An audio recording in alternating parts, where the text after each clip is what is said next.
वर्गात आणण्यासाठी पहिली गोष्ट त्यांना पोटाचा विचार करावा लागतो. सकाळी अन्न असतं नसतं, उपाशी तापाशी मुलं येतात. मग पहिले पोटाचा विचार केला. ओके. त्याच्यानंतर त्याला खेळ आवडतो. कारण ते दिवसभर अनाथच भटकत असतात.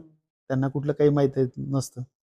मग खेळासाठी मग वेगवेगळे साहित्य आम्ही उपलब्ध केलं, ते दिलं.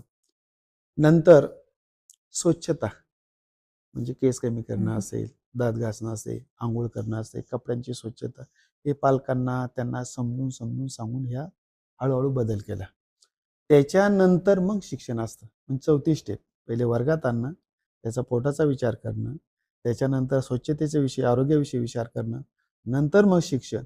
शिक्षण बी कसं त्याला जसं जमल तसं. त्याने म्हटलं सर मला अभ्यास करायचा नाही, फक्त तू बस. सर मला बाहेर जायचंय, तू बाहेर जा, थोडा वेळ खेळ, पण वर्गात येऊन बस. आणि मी जे उपक्रम राबवले ते या आरोग्याच्या संदर्भात सांगतो. केस कमी करणे, महिन्यातून 1.5 महिन्यातून मी मुलांचे केस कमी करत असतो. काही वेळेस मला मदत भेटते, काही वेळेस मदत भेटत नव्हती. पण ही आपली मुलं आहेत. मी कुटुंबासारखी मुलं सांभाळली. वर्गात आलेलं मूल हे माझ्या कुटुंबातलं समजलं मी.